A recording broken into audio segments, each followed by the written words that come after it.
Today, we are going to be talking about the 5 things that you most likely don't know is related to restriction.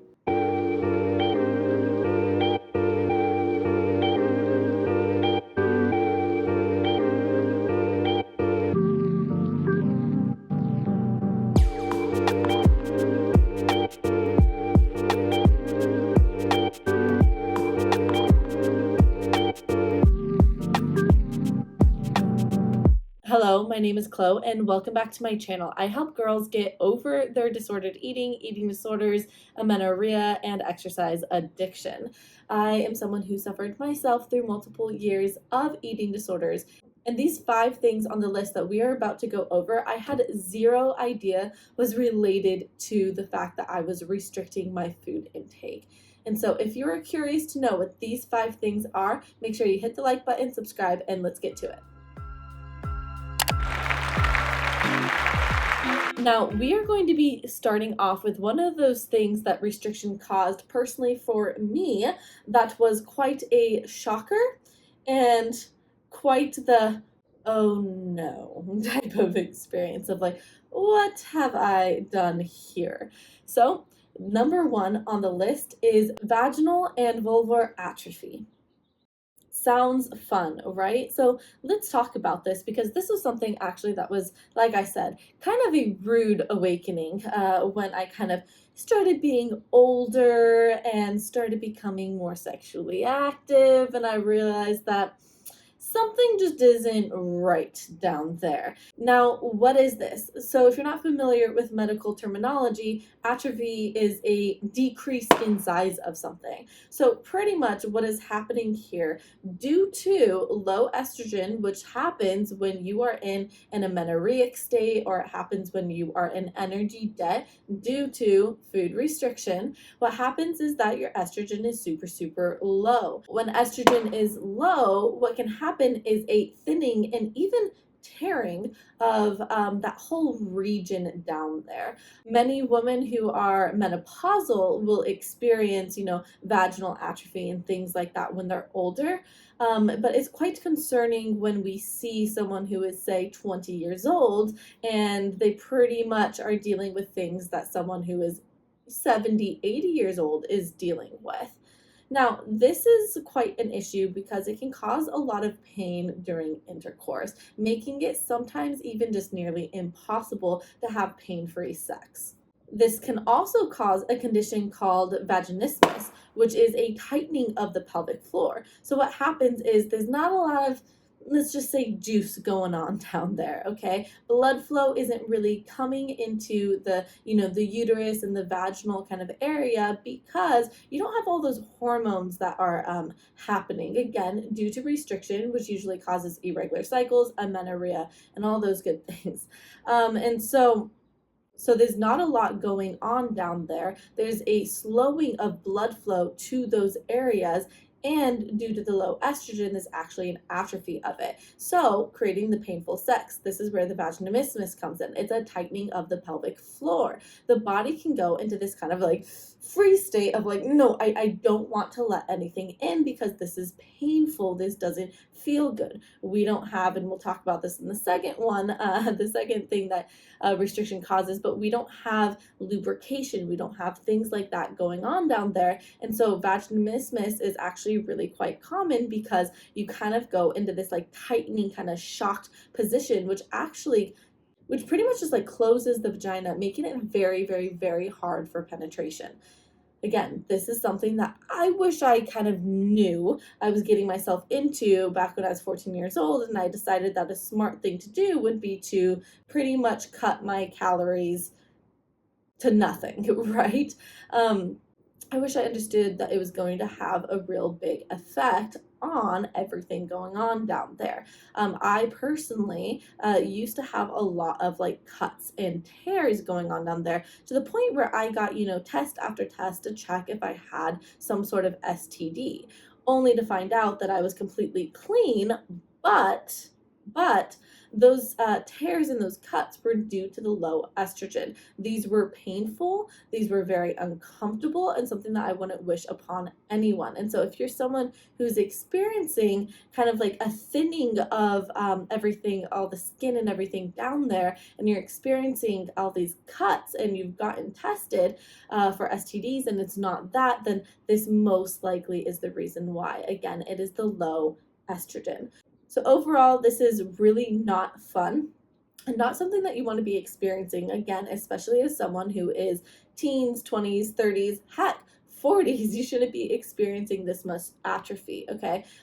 That is later on in life when you turn menopausal. That's when a lot of those things, naturally can start to happen. It's not natural for you to be 20 years old and for this to be happening.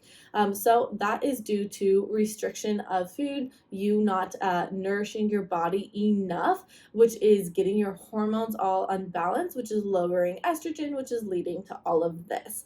Now, let's talk about the second thing that I know, again, I wish I understood was due to restriction, and that is a low sex drive. So putting these two together because they are very similar. But low sex drive is again, due to the fact that your hormones are all off balance. It's also due to the fact that when you're restricting your food intake, you put yourself in an energy debt.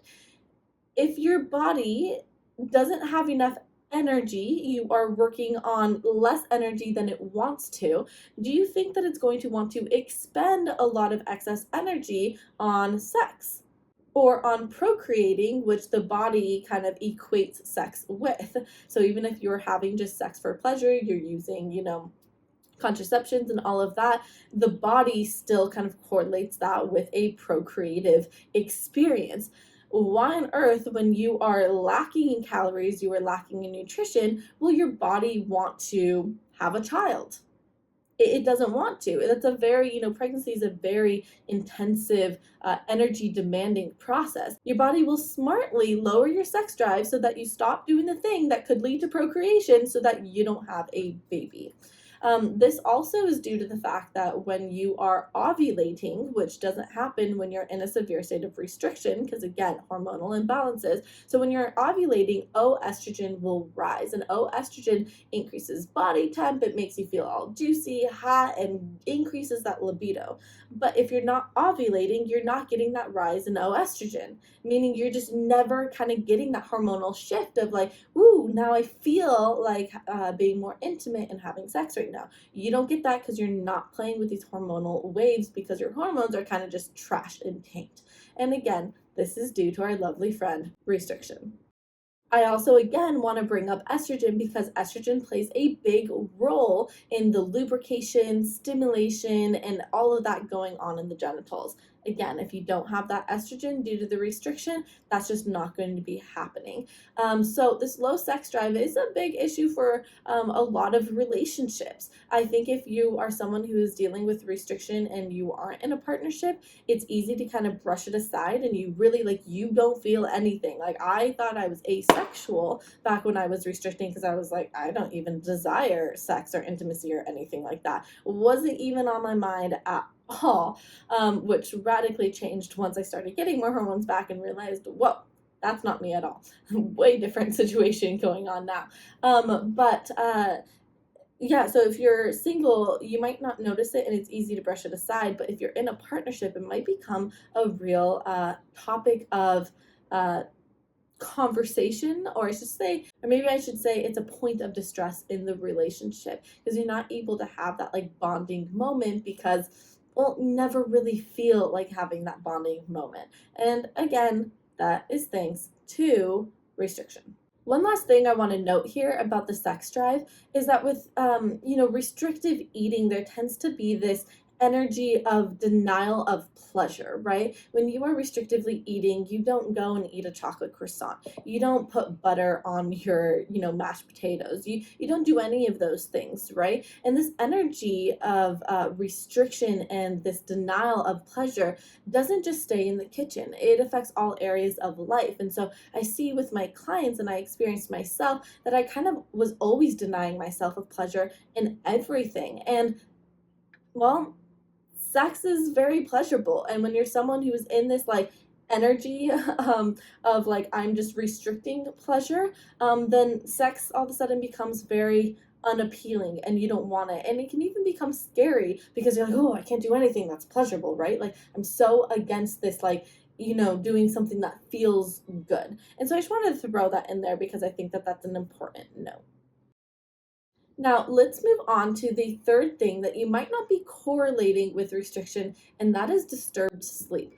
I would say a good maybe 90% of my clientele deal with some form of disturbed sleep. Now, this could look like trouble falling asleep or trouble staying asleep. It can look like waking up every hour to pee. It can look like a lot of different things, but disturbed sleep is kind of what we're going to call it here. So I think it's important to note that malnutrition, again, which happens when you are restricting, there's no way you can restrict yourself while being in a state of good nutrition. Even if you're taking vitamins and pills, you can't rely on that upping you into a state of nutrition if you were, say, only eating like 1,000 calories a day. Sorry, it's not going to happen. But malnutrition impacts brain function.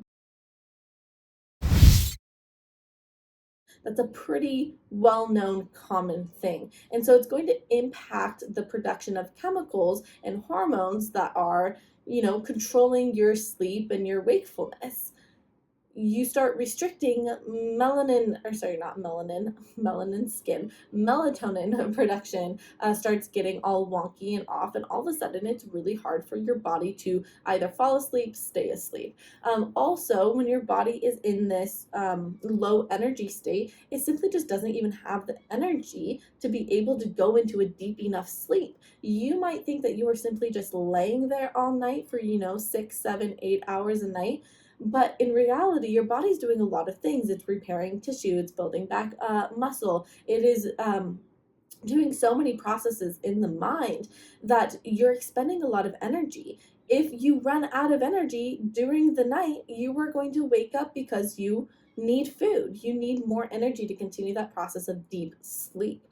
Also, something that could be happening here with the sleep issues is your liver, because of unbalanced eating and because of restrictive eating, could have a hard time holding on to enough glucose. So your liver runs out of glucose every like 3 to 4 hours, in a very like healthy body. And at that point, during the day, you usually eat every 3 to 4 hours and your liver gets replenished and, we go along our merrily way. But if you are restrictively eating, the body all of a sudden isn't able to hold on to glucose for a long enough period of time. And so what happens is at nighttime, usually when we're healthy and strong, our liver is able to hold, that glucose and utilize it for, 8 hours, whatever, longer period of time.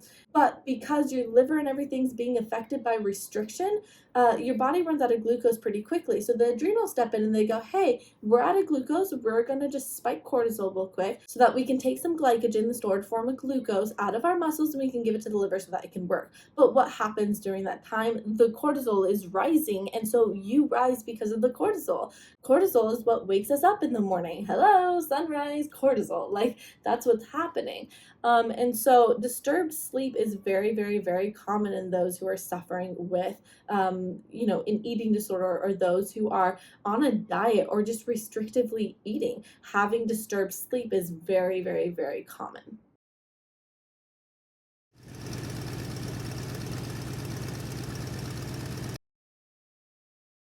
Welcome, everyone. I'm so happy that you joined this course. It's such an amazing and beautiful and happy and lovely place. Everyone is so supportive and so kind and so encouraging, and you're going to see such amazing progress.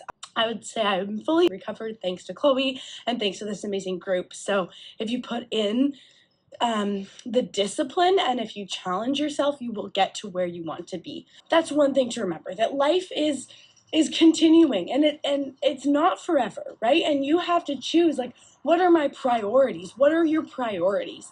Are you sacrificing, health, strong bones, a menstrual cycle, friends, a healthy metabolism, a good relationship with food, strong nails, strong hair, memories, vacation, experiences, relationships, laughter?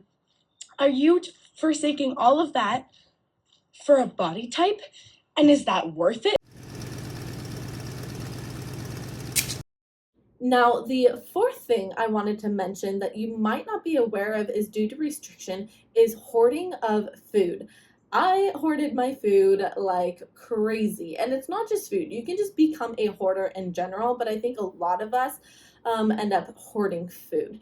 And this makes sense, right? Your body thinks it's in a scarce environment. That is what restriction kind of signals to the body. Like, yo, we must be in the desert. We must be in a very scarce environment here. And so, of course, it makes sense to start hoarding food. That is what would help keep you alive. That would like ensure your safety.